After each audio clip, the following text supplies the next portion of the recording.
You know, what if you could trace a direct line from a medieval crusader all the way to a modern-day candidate for U.S. Congress? It sounds like something out of a movie, right? But for one family, their history weaves this incredible thread through 800 years of war, migration, and the constant fight for the American dream. And that's the story we're diving into today. So, this is the statement that kicks it all off. It's from Erica Collins back when she was considering a run for Congress. And when she calls herself the original Jersey girl, she's not just throwing out a catchy political slogan. Oh no, she's laying claim to a really deep, foundational piece of the American story. So, what exactly is that story? Okay, so here's our modern-day figure, Erica Collins, a progressive activist stepping onto the political stage in New Jersey. But to really get what she's about, you can't just look at modern politics. Her whole story and her claim to the American dream is deeply rooted in centuries of history. And here, she connects the dots for us herself. This isn't just about some vague idea of the American dream. No, it's about a very specific dream, built by her ancestors right there in New Jersey. And that phrase she uses, a fearless community, that's the key. That points us to a history that is, well, truly unique. So, let's do it. Let's pull on that historical thread she's talking about. We're about to jump back in time and probably a lot farther than you'd expect. So our journey doesn't actually start in New Jersey. It starts in the Old World, way back in an age of knights and crusades. This is where the foundation for a future American family was first laid.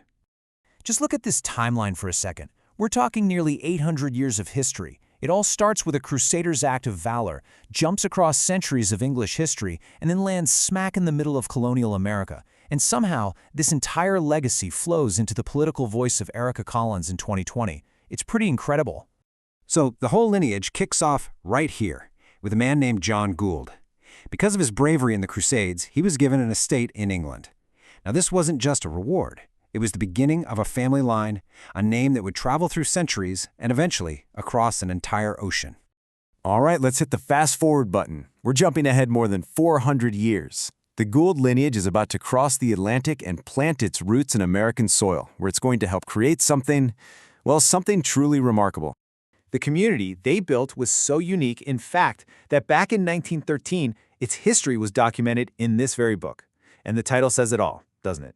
Gould Town, a very remarkable settlement. This tells you right away, this wasn't just any old town. It was a place with a story that absolutely needed to be told. And check this out. This handwritten family tree makes all that history feel so real, so tangible.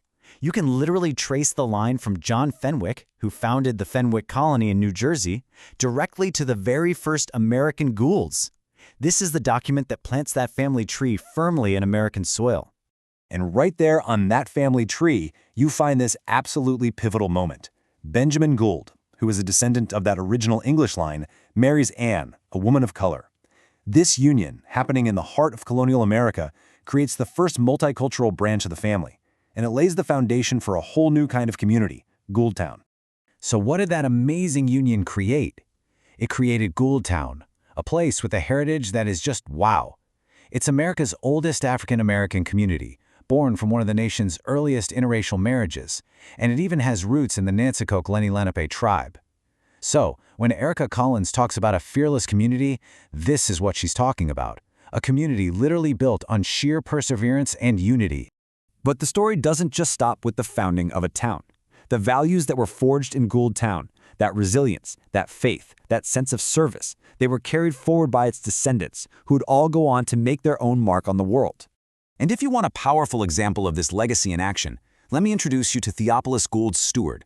His life story is incredible. It reads like an adventure novel, and it just perfectly embodies that family spirit of service. I mean, just look at this guy's career path. It's extraordinary. He goes from being a clergyman to basically a diplomat in Haiti. Then, he's appointed a U.S. Army chaplain by the President of the United States. His service took him from the American frontier all the way to the Philippines. This was a life that was absolutely defined by service, to his faith, to his country, and to his community, on a truly global scale. And all of this long, unbroken line of service, of community building, of fighting for a place in the world, it brings us right back, full circle, to the voice we started with. And this is where you see the powerful parallel. Centuries ago, her ancestors were literally building a community, brick by brick, against some unbelievable odds. Today, Erica Collins is building a movement, fighting for that very same ideal of a fearless community in the modern political arena. It's the same spirit, just a different battleground. This visual really says it all, doesn't it?